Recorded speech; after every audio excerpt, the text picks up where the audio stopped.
Hey guys, and welcome back to Content is Profit. Today we're going to be talking about the quickest, battle-tested way to get paid. That's right, tiny challenges. No complicated funnels, no need for a list, no selling skills required, zero friction. It's made brand new no-list coaches and consultants their first $10,000, but it has also made big-time entrepreneurs multiple six figures in one single challenge. And it works. We closed over $8,000 in 2 weeks just by reading the book. That's why we brought Richmond in, the mastermind behind the Tiny Challenge, to tell you how you can run your first one right after this episode, why they work, and how to structure them. From personal experience, it has been the fastest way to get paid and validate an offer risk-free. Enjoy the episode. What's up, everybody? Welcome back to Content is Profit. Today we have somebody really special. If you have been part of the Content is Profit world and email list and everything, you probably came across one of our messages that we're running one-on-one challenges, baby. With this guy right here. That is FONZI. true. Let's go. And we have the inspiration and the mastermind behind it. Originator, master challenge maker. Right here with us. Baby. That is right. Richmond, welcome to the show, man. Welcome to the show. I'm super excited to have you guys. I'm super excited to be on, actually. This is going to be, I can tell already, this is going to be one of the most funnest, coolest podcasts I've ever been on. Let's go. No, the expectations are high. No pressure. Yeah, but I will say this. I had a baby not too long ago, 7 months ago. And I think this is the first podcast I come back to the studio to be in the same room with my brother, because I'm like, Richmond deserves all my attention, all of the energy. And I'm pumped. I'm just going to say the podcast numbers are better than ever. We're climbing high. And this guy right here has been doing it all alone. Carrying the team. I'm just saying, maybe you don't need to come back to the show. Today's going to be your tryout, FONZI. But enough about us. Richmond, mate, welcome back to the show. You're joining us from Australia today. Mm-hmm. I appreciate you being here. And, we've consumed a ton of your content. This guy here read your book and executed on your book, and within a few weeks we had a couple $1,000 committed, a few $1,000 committed in a new program that we launched. A little background: we have a production company, right? We have a podcast studio. We provide services, and then we've been trying to figure out what the offer is that doesn't involve services, dude. And you were the one unlocking it, so thank you so much, man. Thank you so much. Yeah. So good, man. So good. So glad I had no idea you read the book. I had no idea you did Tiny Challenge. I had no idea you made money, and so good to hear. I'm telling you, Richmond is one of the books that I love reading for context. I love reading, learning new stuff. And yours was one of the few that I've read, and I'm like, I'm going to execute this ASAP. It's so, I don't know, this is definitely not the right word, but it's so executable. You read it and I'm like, I have to take action on this. It shifts your belief from it is so challenging to maybe sell as some sort of coaching program to actually getting it done. So that's what I want to do and talk about here today with you, right? Of course, we want to talk about the Tiny Challenge and all these things, but at the same time, it's like people believe that coaching is so difficult, get started, and I love your messages of it's not about making money quick, but about, getting paid quick. And I might be butchering this a little bit. So I want to hand the ball to you. Yeah. How was this born, the Tiny Challenge? And a little bit of context for those that are listening to this. Like, what are they talking about, right? What is the Tiny Challenge?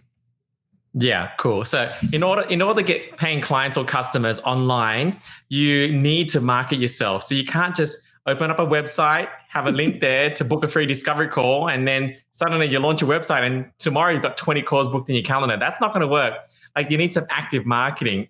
You can't even have and I'm very close to Russell Brunson, but you can't even have a sales funnel and have your $2,000 course there and launch the funnel, and tomorrow you just made money while you sleep. So you have to actively market yourself. And so the problem is there's so many ways to do it. And so which way do you choose? You do a webinar, a group challenge, a VSL, a podcast, a YouTube channel, sell by chat? Do you do cold DMing? Do you do cold outreach? Do you outbound? Do you email this? All these things to market yourself, or do you just run ads to cold traffic? Now, if you think about every single one of those strategies, they work, but all of them require some sort of foundational skill set to make it work. For example, you guys run an awesome podcast here. In order to run a podcast, a lot of people are starting a brand new podcast now to build their list, but they don't realize it's not that easy. There's some skills involved. You have to be great at asking great questions and timing and getting the right people on and getting the most value out for your audience. You have to be able to market the podcast. You have to be able to great content from it as well and make sure your listeners come back and grow. So many things about that.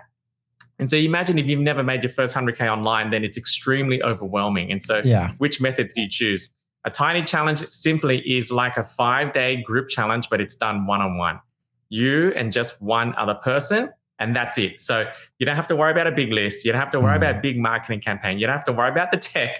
You don't have to worry about not being super clear on your niche or your offer because you get clarity during the challenge. You don't have to worry about a big launch or setting weird dates and times like, do I do it at 8 a.m. or 12 p.m. or do I do it 3 p.m.? Because it's a one-on-one 5-day challenge done anytime. And usually they're 30 to 45-minute calls done over a period of 5 days. And that's essentially what it is. It just makes it so easy, so simple for anyone at any level in any niche to get started online. Oh man, absolutely. It's so good. So here's a little comparison chart on like maybe some of the stuff that we're doing with this tiny challenge. This is what like we were so excited to bring you because a lot of the people that reach out to, the show is called Content is Profit, right? So everybody's like, how do you connect the content to profit? Like the fastest way possible. And before we met you or heard about you, we were really close with Amanda Holmes and the Dream 100 and Chet Holmes. And it's a similar take. And, we were able to monetize our podcast through a similar way to do Dream 100, right? And then we dove really into it and we're like, oh, this is really interesting. And the podcast became that vehicle. But it was still slow to my point of view. Like, we dragged it out and it was like a lot of pieces, right? And then we decided to do a 45-day Facebook Live challenge, right? We had 100 people. And then it was awesome during those 45 days. I think it was a little too long for a lot of people, but it was like something that, meant a lot to us. But then no customers came out of that on the back end, right? Really great relationships, but no customers, right? So we're like, okay, what else? And then we did a 15-day challenge. And then with the 15-day challenge, we were hosting it within our group. We had about 400 people in our Facebook group, right? And we had about maybe 20 people signed up. One person signed up to like a community side out of it, right? And then we did the same 15-day challenge with incredible partners, which it got some traction. But the issue there was the marketing behind it. It's like the thing starts this day and like we probably send like 30, 40 different emails to a bunch of lists to get people in it. And then the logistics of it. And like, how do we... And then keep them engaged. And look, it worked. Like, it was amazing. We had a great experience with these partners. Like the people are great. They're transitioning into our community. But it was a lot of work.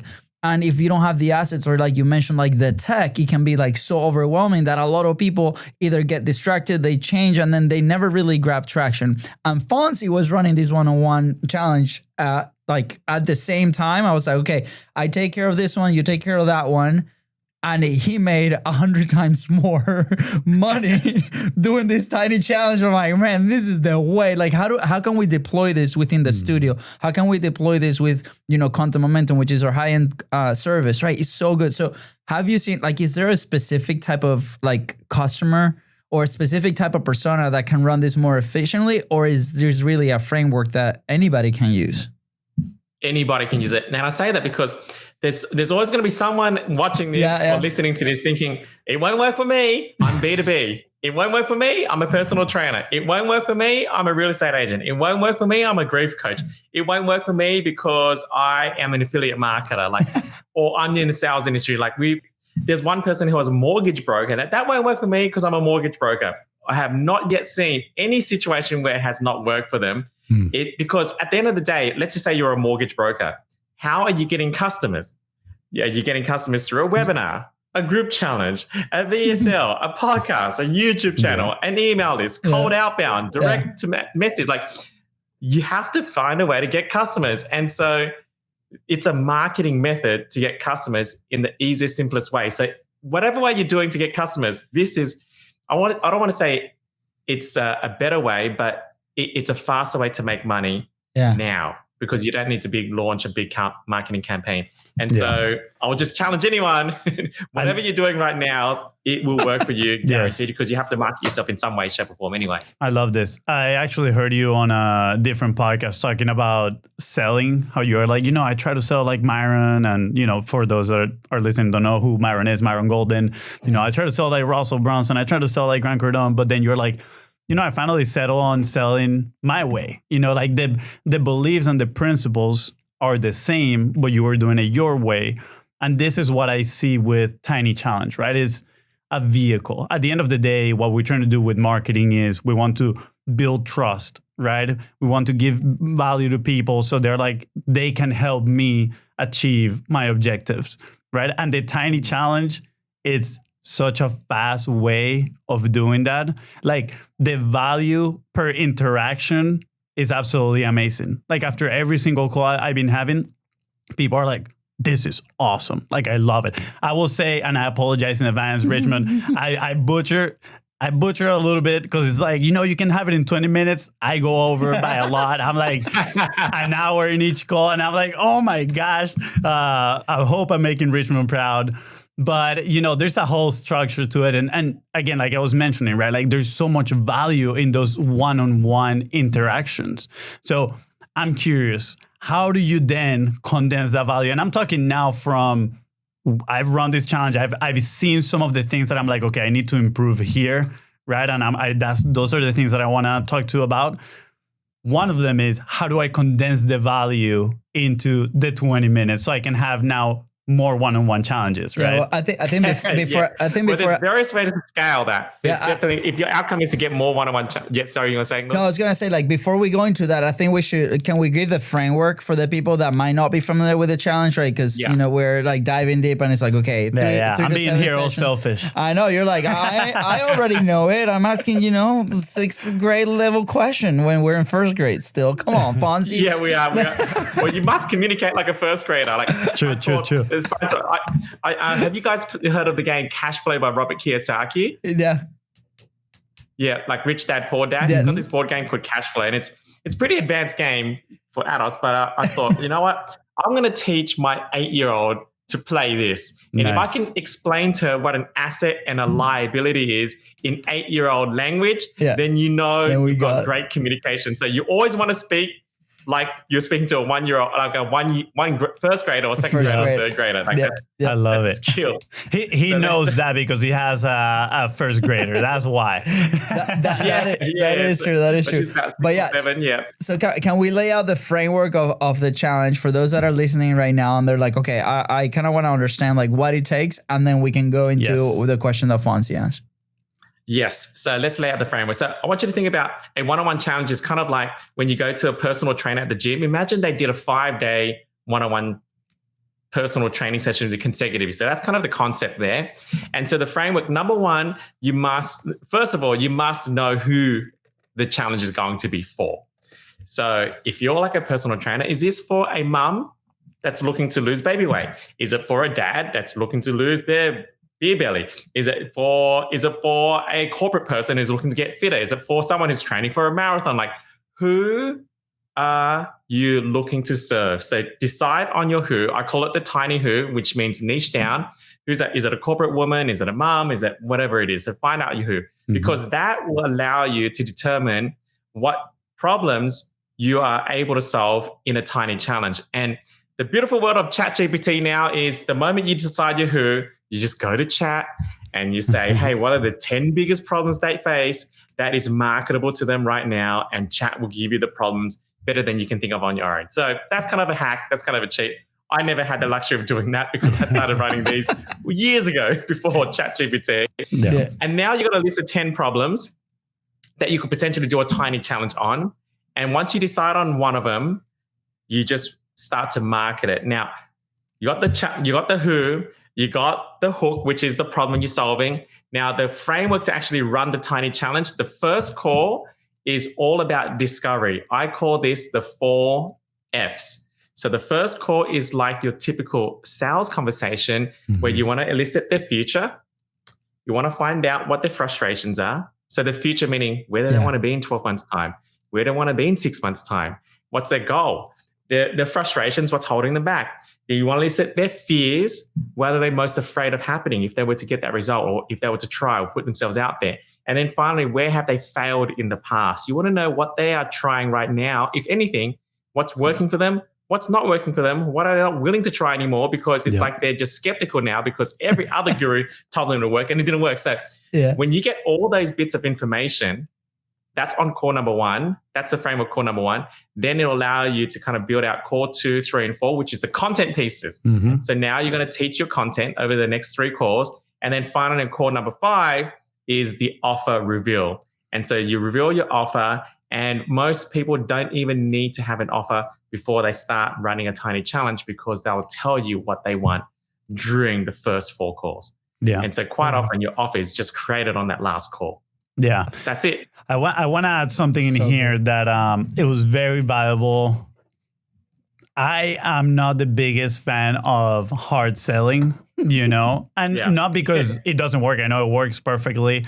It's just more of an internal probably fear, I'm Me too, man. Me too. And what I love about your framework, when I was reading the book, I was like, you pretty much frame at the beginning on day 1, part of what you do is you frame that there's going to be an offer at the end, right? And I love the way you phrase it, because you tell them, hey, if you find this valuable, we have next steps, right? Something else that you can have. And I love that, because first, it kind of like puts the ball back in my court in the sense of like, I need to deliver value. I need to make this valuable for them. But also, they already know what to expect at the end of 5 days. And you're not like, kind of like surprising them on the very end, like, all right, well, now here's an offer, right? I want to keep working. But you're like, hey, like we talk on day 1, if this was valuable to you, which you already told me it was, like we have something else. Like, do you want to hear about it? And everybody that has gone through the challenge, they've always been, yeah, absolutely. And actually, today I just finished a challenge which the person wasn't a fit for that next step. And it actually felt great, because I told him, I was like, hey, look, like we do have the offer, but I don't think you're right there yet where we can help you. So I think the best thing you can do right now is just stay in our community, stay active, jump on the Q&As, and we can keep going, right? And I think it's such a great way of framing the sale, right? What's going to happen next. So go ahead. That works. Sorry, go ahead, Richmond. Like, there's a reason why that works. Because both of you have kids, right? So, if you want your kid to go to sleep, you can't just say, okay, time for bed. That was just too abrupt. It's almost like presenting an offer without even planning it or seeding it first. So it's like before dinner, say, hey kids, we're going to get you dinner. After dinner, we're going to brush our teeth, and then we're going to go to bed. And then when you're having dinner, hey kids, so right now we're having dinner. After dinner, we're going to brush your teeth, and then we're going to go to bed. And then after dinner's done, hey kids, time to brush your teeth. After you brush your teeth, it's time to go to bed. And then after they brush your teeth, hey, okay, kids, it's bedtime. But they've heard it 3 times already. And so then they can go to bed. And that's how you build trust and compliance. But you don't shock people by just hard pushing and hard selling them. So that permission frame on core number 1, we talked about, asking permission. And then you ask permission again on core number 4 before you open core number 5. And you finally ask permission again on core number 5. Hey, remember what I said on core number 1? Is it okay? So basically you've asked them, it's okay if you brush your teeth or go to bed after 3 times before you make the offer. And now they're more open to actually listening to your offer. Yeah, absolutely. Actually, one of the people that, became a member of the offer, they asked for the offer. They were like, all right, are you going to, because I actually, like I told you, I've extended myself quite a little bit on some of these calls. So I actually gave her a call number 6. I was like, you know what? Like, I'm just having so much fun doing this. Let's have call number 5, and then we'll do the last call. We'll do it next time. We'll do a call number 6. And she's like, but you're going to tell me the offer, right? What? And I was like, yeah, I promise we're going to do something. So I love it. It's been a lot of fun. So I want to go back now to condensing the value, right? Because I definitely see a couple of challenges here, right? I think I picked a problem maybe a little bit too big for the challenge, and that's why I'm going a little bit longer on some of these calls. And I think that might be a problem for people that might, try to do it on themselves. By the way, if you want Richmond's help, he has an awesome program. Go join him. We're going to put the links in the description below. So make sure you jump on that. He'll help you do it perfectly. So you don't have to make the mistakes that I'm making. But how do we condense the value then in these 20 days? How do you make those choices of what to teach, what to leave out? Yeah, this is the great question. Well, first of all, if you're running your first few and it went over an hour, or it went, like some of our students, the first time, like that first call went for 2 hours because sometimes it's not your fault. Like sometimes the person just doesn't know how to stop talking and they keep on going and going and going. And so then you have to build boundaries of saying, hey, I've got an appointment, that kind of stuff. So it's okay to go over and don't beat yourself up because the reality is people always give you their time before they give you their money. And the more time you give them up front, the more willing they are to give you their money. And we all know that studies these days show that the amount of touch points you need with someone in order for them to buy and trust you is so high now. And that's why podcasts like this are so powerful, because when they've listened to you guys for an hour, that is like watching 60-second shorts. Yeah. And not many people will watch 60-second shorts of yours, but they will watch a 1 hour podcast or listen to it. And that trust is so high. And so people always give you their time before they give you their money. So if you go for an hour, not a big deal. It's definitely not a loss. However, you don't want to be doing that all the time. So that's very frustrating. And there's a couple of things you can do. And I'm going to show you 2 ways to either get it down shorter or to scale those 1 hour calls in a much more effective way, which will completely blow your mind. So you can literally make hundreds of thousands of dollars from every single tiny challenge that you do. And that's not having a $200,000 offer or $300,000 offer. You can make hundreds of thousands. So I'll show you that after I show you how to condense it. So condensing it does take experience. And that means just doing more of it to realize what you don't need to do. I used to be an optometrist before I was a coach. And that was almost 10 years ago. Wow. And a typical eye test at the end of my career, I could do it in 10 to 15 minutes because I knew what to do. Yeah. But when I started, my first eye test took 2 hours. Poor patient was sitting there in the chair for 2 hours. Yeah. And so you learn from getting shorter from doing more. So that's number one. However, you can always pre-frame them as well, because one of the misconceptions that you might have by doing it shorter is they're not going to get as much value. And we want to train them to think very differently. So I kind of open up with a metaphor. And I'm sure maybe you guys have heard this before. I don't know if it's a true story, but there's a story of a guy who had a big toothache and it was really bothering him. And he didn't do anything about it. And it got worse and worse to the point where he couldn't drink cold water anymore because it was too painful. He left it for a couple of days. It got even worse. Now he couldn't eat. Left a few more days, got even worse, and now he couldn't even sleep, and it was waking him up at night. And so he called up a dentist, said, my teeth is killing me. It's aching. I need something fixed right now. I can't even sleep. I can't function.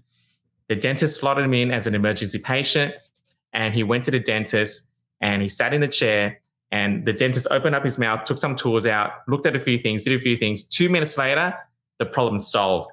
And he comes to the front desk to pay the bill, and it's $1,500. Mm-hmm. And the guy's like, $1,500 for 2 minutes? It's like, you're a ripoff. You can't charge me that. It's like, okay, well, let's come back in the chair and I'll do the same thing, but I'll take 4 hours. Yep. And then the guy's like, I see. So now it's all about trading outcomes, not trading time. And so the lesson there is over these next 5 days on this tiny challenge, I want to give you outcomes. I don't want to give you time. And if we can get the outcome in 15 minutes, would you be up for that? So you got a 45-minute early mark. It's like, yeah, I want that.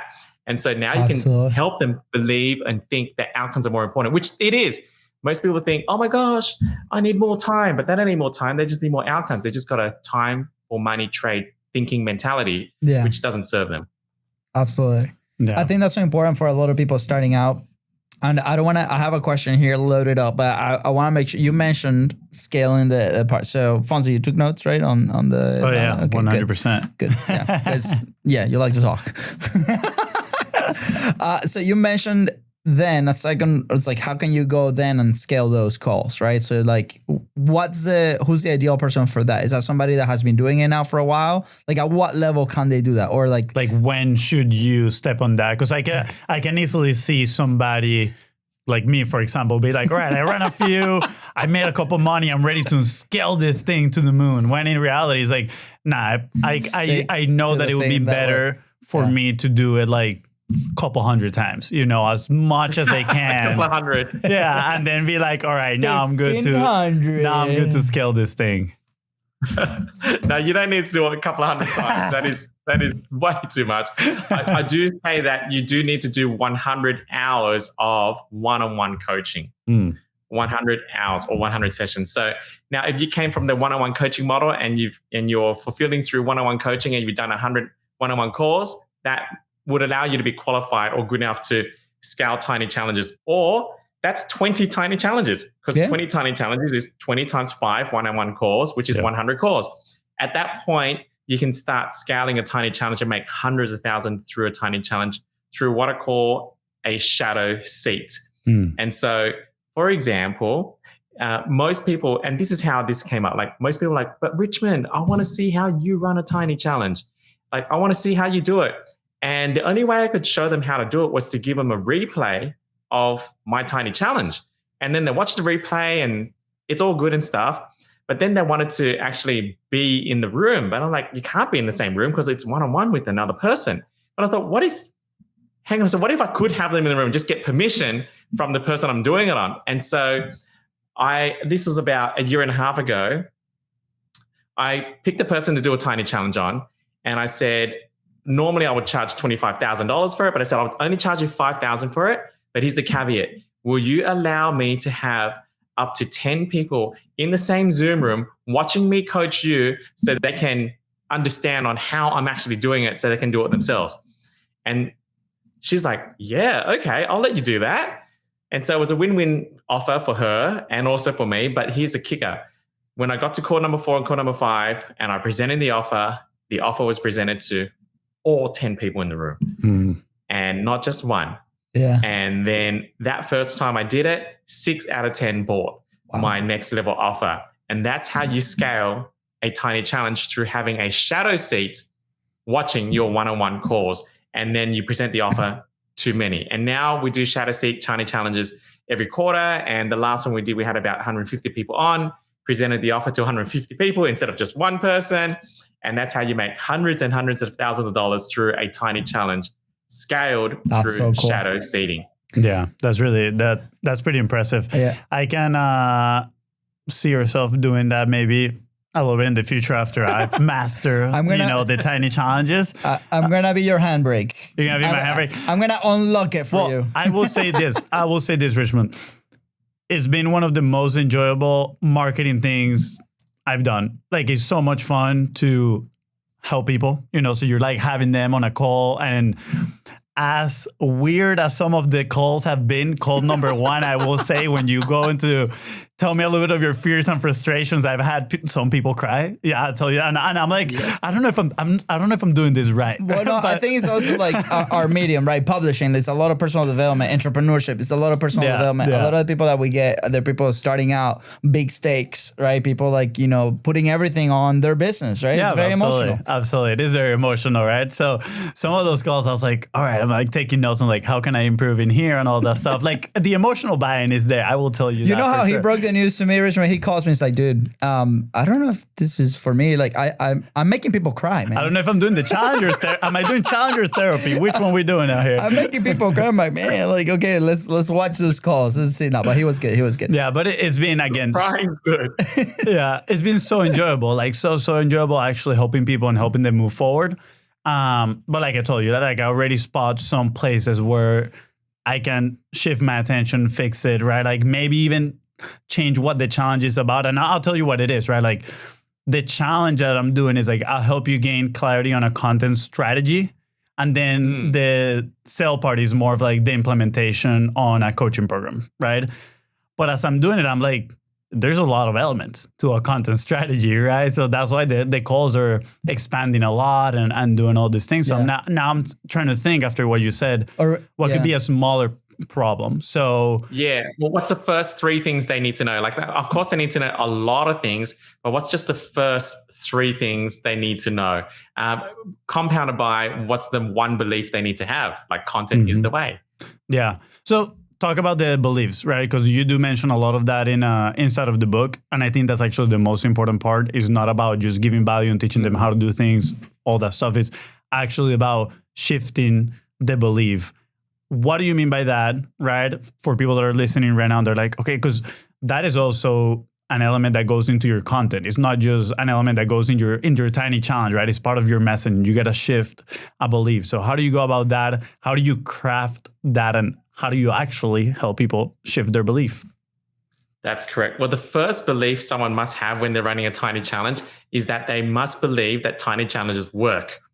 They must believe it works, because if you have any doubt that this may not work for me, I'm just testing it out, I'm still a bit skeptical, then you're going to look for reasons as to why it won't work, because your focus becomes the filter of everything that you experience in life. And so you must believe that tiny challenges work if you're going to do tiny challenges. And the more you believe it works, the more you will make it work. That's just how life is. That's step number one. Now, step number two, after believing that tiny challenges work, is then you must believe that you are the solution to their problem. And that can get a lot of people like, but I haven't had any experience, but I'm not sure if I can answer all the questions. But what if I don't get the right offer? What if I don't deliver? All those set aside, believing that you're one chapter ahead of the person you're coaching makes you qualified to be able to coach that person is all you need to be able to help transform their life. And sometimes we have different expectations of how we should be, of how we should show up, of all these shoulds in our lives, and that's why it destroys us. So that's the second belief, that you can actually help the person. And then the third belief you need to have in order to make it successful is that you're worthy of getting paid. This is like for a person that is just starting out, and money being transferred to them is a big deal, because the moment money gets transferred to you, it's not just the dollars in your bank account, it's a shift in your identity, because now it's legit and now it's real and now you're a brand new person. So that's ultra important. I love you talking about beliefs, because if people don't believe it, then they're not going to follow through, and or they're going to sabotage.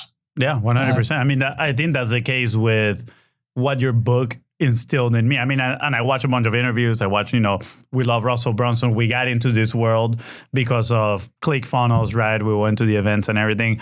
And I read your book, and I told you I've read multiple marketing, entrepreneurship books. And I'm like, it's always okay, I can see how that works, but there's some sort of lack of belief of, am I going to be able to make that work? But the tiny challenge was like, I can talk to people. I can help people take one step forward, right? So you do a great job at instilling that belief for people. Now, I know we're talking a lot about beginners. Wait, clearly you've been hugging the mic. Podcasting. Hold on, because there's a lot of people out there that are like, okay, well, this all sounds great, but how do I get my first person? That's where I was going. Right there. I'm making relatable. Sure. Okay. Sure. Okay. And I heard your interview with Russell, right? And you go over this framework, right? How do people get in touch with those like first 10 people, right? And everybody like probably in internet marketing and all, like, do I run an ad? What's the ad I need to create? What's a funnel I need to have for people that opt in my email? Like, and it's a lot simpler than that. It's like, let's not freak out, right? So why don't you go over kind of like your version of it, and then we can add to it. I don't think we need to add to it, but we'll add our bloopers. Easy peasy. Well, firstly, people say, "Oh, should I run an ad?" I'm like, "What for? Like to get one person? Like put $20 on Facebook and then turn the ads off? Like, you know what I mean? Like, now you have to create all this copy or build a funnel for what for? To register one person, and or build a whole YouTube channel? Yeah. It's so funny, and then you got to send them an email confirming, like it's such a, because it's a one-on-one challenge. No, everybody that's watching right now, and I say this like, I mean, should have 10 people that you have great relationships with, that you've met at events or you've met online and you've got a relationship. They're kind of like your family, friends, or acquaintances. That's going to be the first 10 that you present an offer to work with you for 5 days on your tiny challenge. Then, and if you've been somewhat, I guess, a reasonable human being, you should have 10 relationships around you. Yeah. And if you don't, then I think the next step is not to even do a tiny challenge, just become a likable person. Just make friends. Go out there and make friends, all right? Yeah, make some friends. Yeah. No, absolutely. It's just some people just, they got no friends. I don't know. Yeah, absolutely. And I think it's hilarious because, we go to events, marketing, podcasting, like all the time. And I think people, because they're like scared to do the thing that they actually need to do, right? Like they add all these things to their list to be like, feel busy, right? Like in our podcasting conference, like people like with the list of like, I won't start a podcast until I get like all this equipment, right? And we're like, guys, just use your phone, right? Like you can just do this and that's a podcast, right? And then on sales, it's like, I need to build the funnel and I need the perfect sales page. And I'm like, I need the email list, all these things where same thing, phone number, let's call this person. We have people in the community that are amazing. Like we can tell there's amazing value. They have communities already. Like this lady had 100 people in a Facebook group that she's been like engaging with. And I'm like, we need to reach out and send a DM and I'll send them a little voice note on your phone, like reaching out one-on-one. Right? Do you think like, do you feel like people are like scared of that human interaction? I feel like there's a level of like, I'm freaking out. I don't know how to communicate other than behind my computer. Like that to me, that's my personal theory. I don't know. Am I wrong? Am I freaking out? No, you're not wrong. And I guess it's hard for us to understand what we think is easy. Yeah. 100%. And make it harder than it is. And reality is there's nothing hard about, like you said, if you've got a Facebook group with 100 people, even with 10 people, sending them a voice clip saying, hey, I just watched listen to this podcast by these two brothers, and they were awesome. They interviewed this guy from Australia, and they're talking about this one-on-one 5-day challenge. And I thought, you know what? Like, I've known you for the last 2 years, and I'm thinking of running a one-on-one challenge to help someone like you become a better mum, guilt-free, less overwhelmed, something like that. And I don't know. I thought about you. Would you like to be my very first participant in this and help you out together, something like that? It's so that's awesome. It's someone you know. Yeah. Wait, by the way, it's guys, very organic. Here's your script. There you go. Go back like a minute. That's your script. Literally, use this as an excuse. We heard on these guys, they're crazy. Yeah. If you're a personal trainer, don't go like, hey, I met you for like 2 years and you're like 100 pounds overweight now. Like, do you want to do this challenge? Maybe that's not the approach. I see the potential in you. But it's very simple. I love that approach. Again, very organic, and it's just such a. We always talk about this with all of our clients, right? It's a frame of mind, and this is like a copywriting thing, which is what's in it for them, right? And that's how you present it. It's like, hey, look, we're doing this 5-day thing that is going to help you do better in whatever it is that they're doing. It's like, are you interested? It's totally free, right? We're going to have going to have a blast. I say it's 20 minutes, but we're going to go for like an hour and a half each. No, I'm kidding. It's such a good point you brought up. Like, focus on what's in it for them. The only reason why you get self-conscious, or you're scared of judgment, or you're scared of failing, or you're scared of not wanting what to say is because you're only focusing on yourself.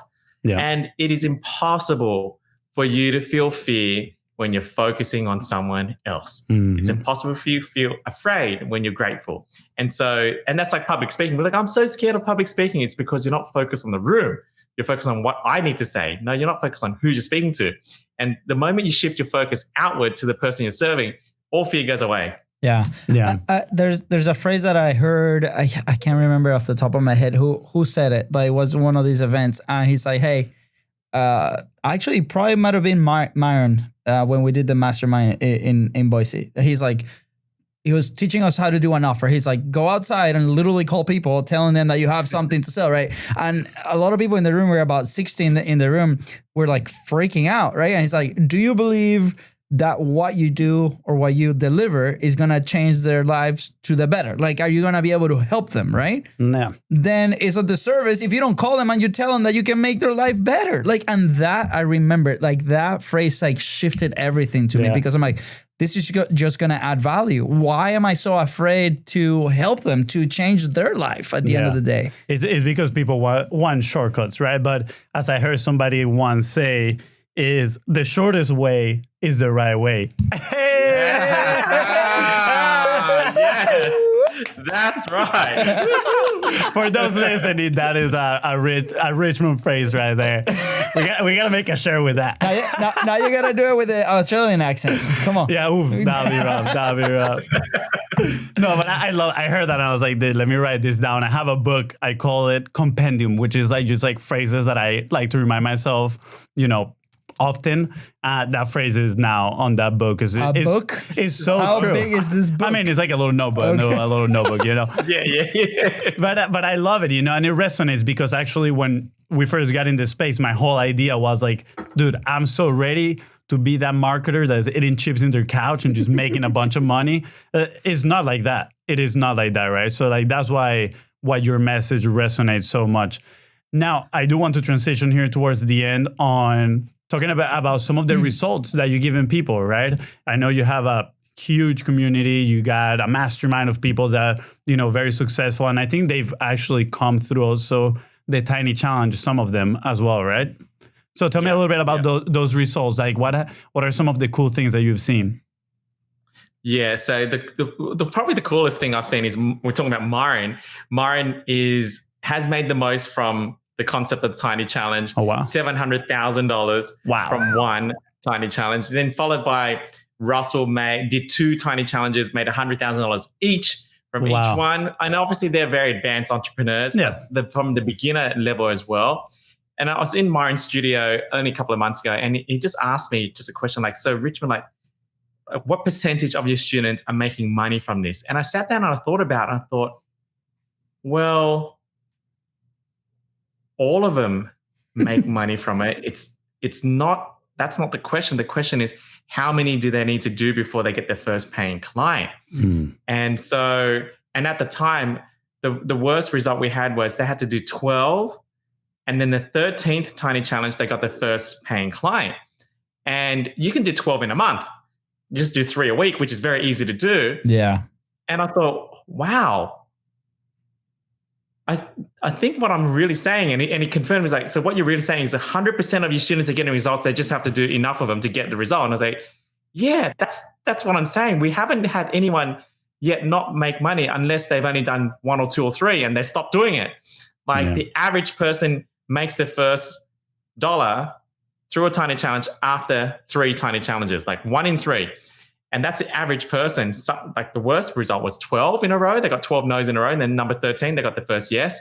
So to answer your question, these are complete beginners, complete newbies. And it sounds like too good to be true that 100% are making money from this. But I mean, you might break the record. You might have 13, they say no, and then 14 say yes. But don't try to do that. No, that's amazing. I think this is so good. I mean, the first person that did it. The first one became a client. Yeah. I think it was the first one, the third one, and the 6th one. And I need to count how many I've done, but I'm definitely within the stat. Yeah. Yeah, like 1 in 3. And that's awesome. If you got a $3,000 offer, you do 10 of them, that's 9,000. Yeah. Yeah. It's so good. I think for people starting out, to wrap up, because we need to head up. But I remember we have this page that I call the 6-figure sales letter, right? And people are like, "What is that?" And it was literally the page that we had up on BIZBROS way back when we first started the service. And it was like this thing that I wrote that I thought it was a great sales letter, right? To book a call. It was not. It was horrible. I mean, we will frame it because of what it means, but we put it out there, and I show it to people, and they're like, wow, like, did it actually make this 6-figure? They can't believe it. Either they're like, it's too bad, or they like, this is too good, and I don't recognize that it's too good. I'm like, no, it is definitely bad. But what it allowed us to get to the first 6 figures was reaching out to people, having them on the podcast, and having that real conversation, right? And it's very similar, but it took us a while, and we had to put the podcast on top of it. Like, there's more logistics to it. And when FONZI was telling me about this, I'm like, man, when was this? Where was this? Like 5 years ago. it would have been so much easier.